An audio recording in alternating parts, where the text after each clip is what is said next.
மதிமுக பொதுச் செயலாளர் வைகோ இன் பார்லிமென்ட் என்ற புத்தகத்தை மக்களவை எதிர்க்கட்சித் தலைவர் ராகுல்காந்தி வெளியிட உத்தரப்பிரதேச முன்னாள் முதல்வர் அகிலேஷ் யாதவ் பெற்றுக் கொண்டார். புத்தகம் வெளியீட்டு நிகழ்ச்சியில் இந்திய கம்யூனிஸ்ட் கட்சியின் டி. ராஜா, காஷ்மீர் முன்னாள் முதல்வர் ஃபரூக் அப்துல்லா, தமிழக காங்கிரஸ் கமிட்டி தலைவர் மாணிக்கம் தாகூர், முன்னாள் நிதியமைச்சர் ப. சிதம்பரம், சுப்ரியா சுலே, பிரவீன் சக்கரவர்த்தி, கிறிஸ்டோபர் திலக் மற்றும் தமிழக பள்ளிக்கல்வித்துறை அமைச்சர் ராஜ்மோகன், விசிக தலைவர் திருமாவளவன் உள்ளிட்டோர் கலந்து கொண்டனர். நூல் வெளியீட்டு விழாவில் பேசிய ராகுல்காந்தி, வைகோ தனது அரசியல் வாழ்வு முழுவதும் கொள்கைகளில் உறுதியாக நின்றார் என்றும், அவர் இளமை துடிப்புடனும் ஈர்க்கும் ஆளுமையுடனும் திகழ்வது மட்டுமல்லாமல் கூர்மையான அறிவுத்திறனையும் புதிய விஷயங்களை கற்றுக்கொள்ளும் ஆர்வத்தையும் கொண்டவர் என்றும் புகழாரம் சூட்டினார். பாஜக RSSன் விருப்பப்படியே செயல்படுகிறது என்று குற்றம் சாட்டிய ராகுல்காந்தி, இந்தியாவை மாநிலங்களின் ஒன்றியம் என்று அரசியலமைப்பு சட்டம் வரையறுத்துள்ள நிலையில்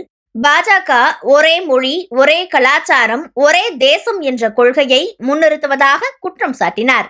இந்த கொள்கையை எதிர்ப்பவர்களில் மிக முக்கியமான ஒருவராக வைகோ இருக்கிறார் என்றும், அவரை தமிழ் மக்களின் குரல் என்றும் ராகுல்காந்தி வர்ணித்தார்.